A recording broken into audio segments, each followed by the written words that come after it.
There are 10 reasons why polyamory would never work long term.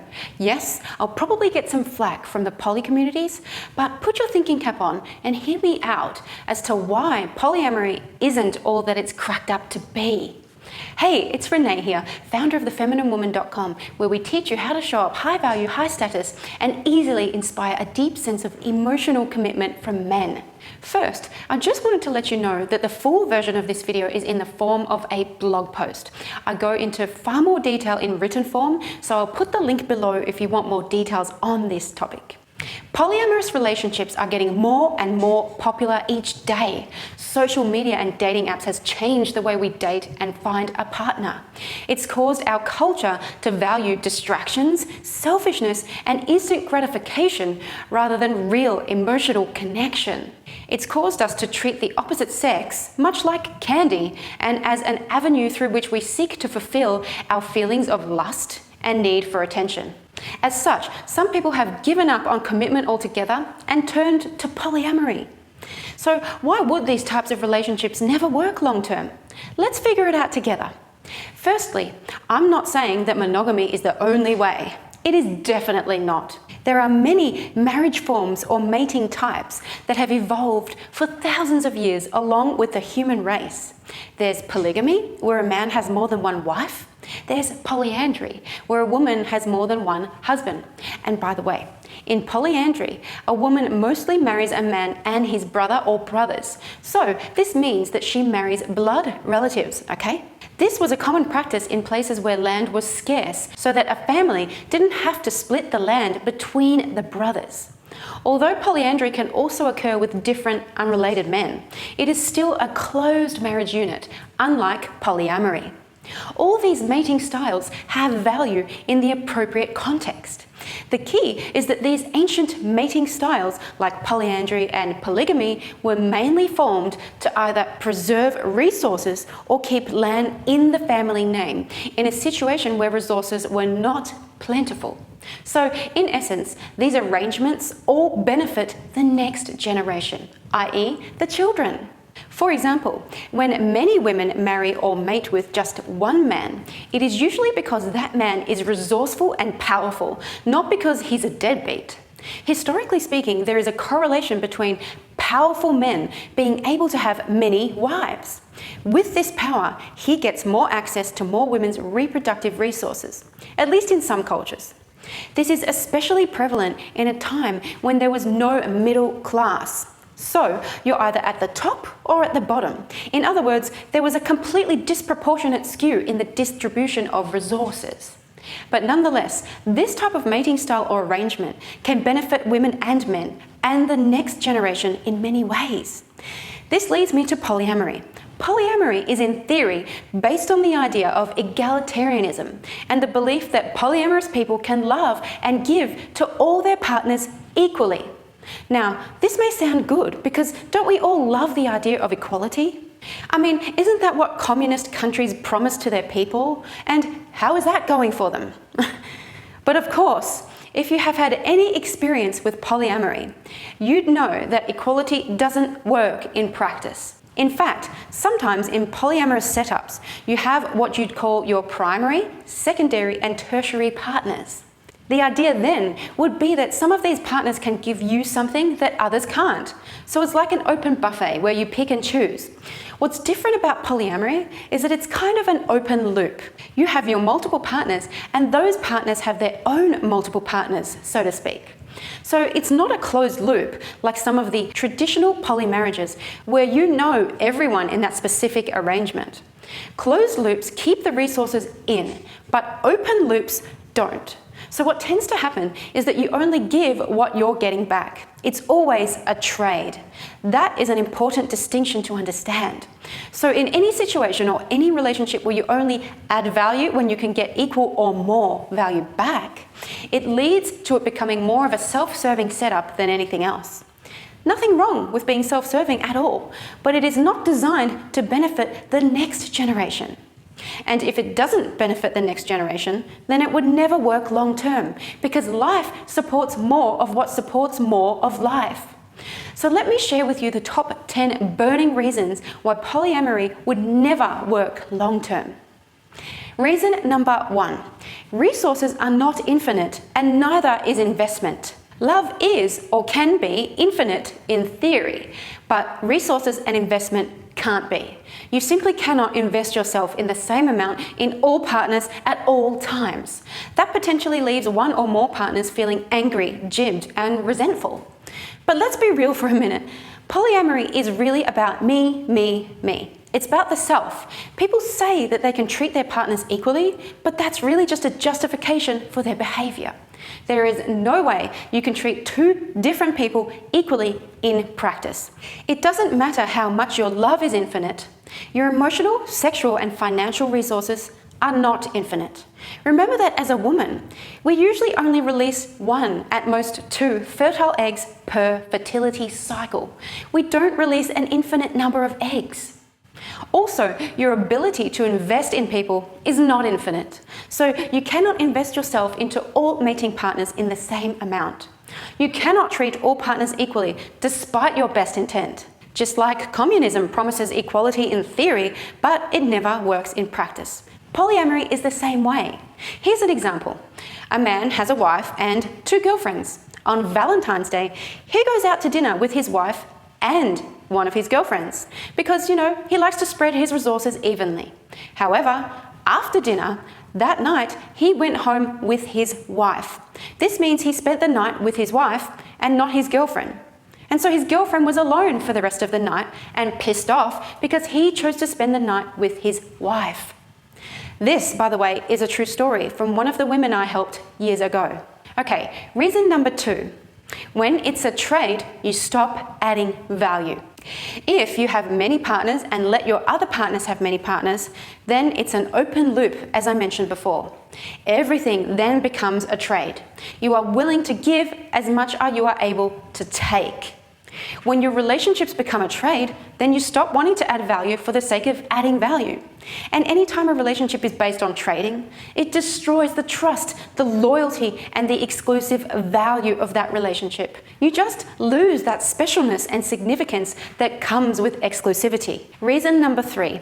It's much harder for a man to fall in love with a woman if she's polyamorous. The reason that it is much harder for a man to fall in love with a woman if she's polyamorous is because the nature of polyamory is that all partners have to detach and remove their emotions from their partners as much as possible if the ultimate goal is to preserve the setup. If a man detaches himself, then he cannot fall in love. And if he does, the polyamorous relationship will collapse because he will drive everyone mad with his jealousy. It's also harder for a man to fall in love with a woman who is polyamorous because she has invested herself in other men sexually and emotionally. If a woman is sleeping with other men, then a man intuitively won't emotionally commit or fall in love with her because their bond will just not be as exclusive. The men who start a polyamorous relationship are usually reasonably good at detaching. Women, on the other hand, sometimes think they can detach, but it's hard for a woman to maintain this detachment long term. And that's because she's a woman. She carries babies in her body. Her body is made for carrying, birthing, and nurturing life. So, her body is biologically driven towards emotional attachment to a man so that she can secure more resources, and that's emotional commitment and resources for herself for the future. Reason number 4. Polyamory is about me, me, me. Now, I'm not saying that every single person who enters a polyamorous relationship is trying to be selfish, just most of them. Here's why. The people who say that they want equality are often the people who are only happy when it is 50-50 or when they get 60% and the other person gets 40%. The only people who would be happy with getting much less than the other partners are the people who do not perceive much value in the situation or who are already invested in someone else. Equality is often used as a way to appear as though you're a generous person, but equality is anything but generous. You can't make your partners feel like you are generous and giving when your focus is on equality because you have to remove yourself in the attempt to try to be equal. Who really in their right mind would perceive you as generous long term if you're trying to give equally to everybody in a polyamorous relationship situation? because they know you are not risking much emotionally by trying to dish out your resources equally. To be equal is to be detached. To be detached is to risk nothing. Reason number 5, you can't own your relationship when it isn't exclusive. When you share your partner with others, then you'll naturally be less invested in them. Along with less investment, there's less fulfillment long-term too. It just breeds the habit of not taking responsibility for your partner's feelings, needs, desires, and their fears. I mean, why would you want to take responsibility for their emotions when your partner will just go elsewhere and not invest in you? There's nothing sacred there, right? The point here is that you can't own your relationship when it isn't exclusive. Most people enter polyamory in an attempt to get more, but they aren't always aware of the enormous long-term costs to that decision. If you truly took responsibility for your partner, then you would go deeper and find ways to fill them up and connect with their dark side as well as their light side, so that you could together experience more of not just sexual variety, but love, connectedness, and fullness inside your relationship. In fact, very often people in polyamory will start to follow the belief that your problem is your problem and yours alone to solve. That inevitably leads to more disconnects over time. Reason number 6, you as a woman have to detach and separate from your emotions to engage in polyamory. When you detach from your emotions, you have to ignore your own feelings like jealousy and hurt and yearning for more. And you'll essentially lose the core of your femininity and the core of who you are as a woman. A lot of women enter this situation ignoring their heart's yearning for deeper love and ownership from a man. And they know it's there. They know the yearning's there somewhere. But they push it down to please the man or to advance their agenda in wanting more resources from more men. There's nothing wrong with wanting that at all. It's just that you can't do it long term. When you ignore your heart, there's a word for that, and it's called suffering. Reason 7, primary partner in polyamory never really means primary. The primary partner in a polyamorous relationship means that that partner is the number one partner in the hierarchical setup. The primary partner is supposed to, in theory, get priority. But like one of my very intelligent readers said, the primary is never the primary until all others are out of the picture. I've even read about situations where the primary woman was the wife, but in practice, she was far from being the primary, and that's because her husband's other girlfriend was so upset about him spending most of his time with his children and wife that he had to often be on the phone with his girlfriend during family dinners, comforting his girlfriend and relieving her of her sadness about the situation. So in practice, his emotional energy went to the secondary girlfriend, not the primary. Not to mention that that interrupted family time.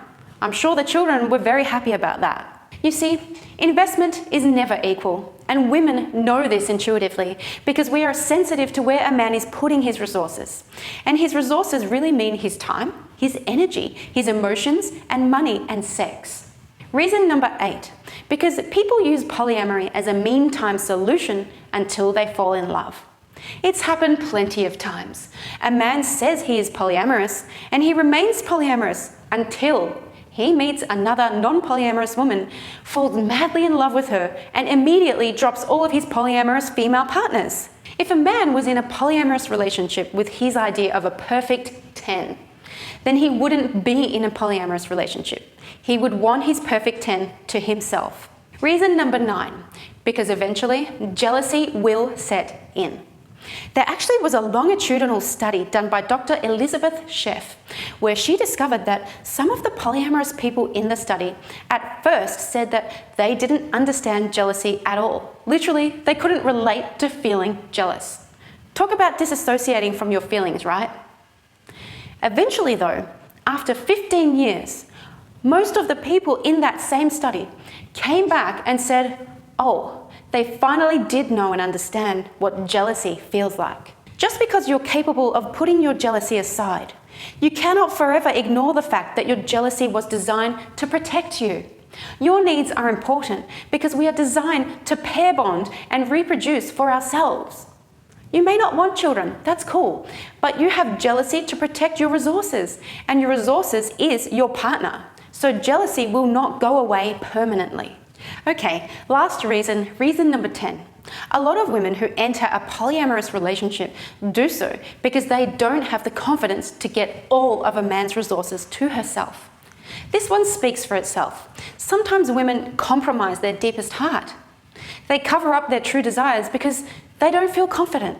Sometimes women cover up their real yearning in their heart for a full commitment from a man because she thinks that that is her only option. And when you come from that place, you can't have real connection. You can't be honest. Your repressed anger and sadness will eventually surface, and the polyamorous relationship will break down. Sometimes women feel that it is wrong to even want it all. And sometimes their male partners make them feel guilty for wanting it all. Sometimes women feel scared to get it all from a man because she fears that if she does, then he has more power over her. And you know what? I understand. Women just don't always want to surrender. But what if deep in your heart, all you ever wanted was the freedom to surrender to a dominant, devoted man? How long can you realistically ignore that for? Okay, I hope you enjoyed today's video. I did want to say that I'm in no way saying that polyamory is wrong. Not at all. I don't want to make it wrong. I just don't believe it can work out long term for the majority of people, especially for us as women. And I'm curious, what do you think? I would love to hear from you and perhaps even hear about your experiences with polyamory. By the way, if you like this video, please click the like button. And if you didn't like it, please click the downvote button. Just quickly, before you go, I wanted to share with you that in order for you to have and experience that deeply committed relationship that us as women all crave, you need to understand what it takes to become your man's one and only. That is where all of your answers lie. Because here's an inconvenient truth. A man will give you all of his time, attention, emotional energy, and his resources when you become his one and only type of woman. And he will give you virtually nothing when he sees you as one of many. When I say virtually nothing, I mean he'll do the absolute bare minimum just to keep you around. That means that he'll do the bare minimum to keep you around as a resource in his life, but never anything more.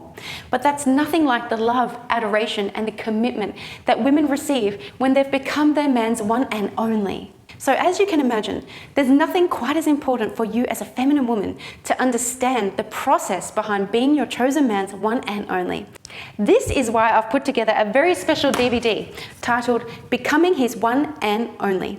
Inside this DVD, I want to teach you in detail the 5 secrets to having your chosen man fall in love with you and beg you to be his one and only.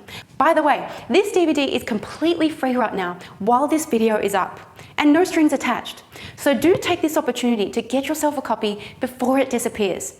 You can get yourself a copy at boodvd.com. That's BHOODVD.com. Again, this DVD won't cost you a thing, and it's my gift back to the community that has served me so much. Oh, and if you don't have a DVD player, that's no problems. We also have an online version of this too. Anyway, that's enough of my talking. I hope this video has helped you, and I can't wait to speak to you again very soon. Hey David and Renee, my name is Stacy Russo. I live in Vermont and I'm in your Facebook group. I've got Renee's video version of his one and only, and I've read countless articles and all your emails, well not all of your emails, but a lot of your emails. And they have all been immensely helpful in connecting me, reconnecting me with my true self, my higher self, my high value self, and doing more things to stay in that vibration and create the reality that I want. So they've been very helpful in me not being in reaction mode and to really digging into my truth. So thank you. I'm so grateful for that.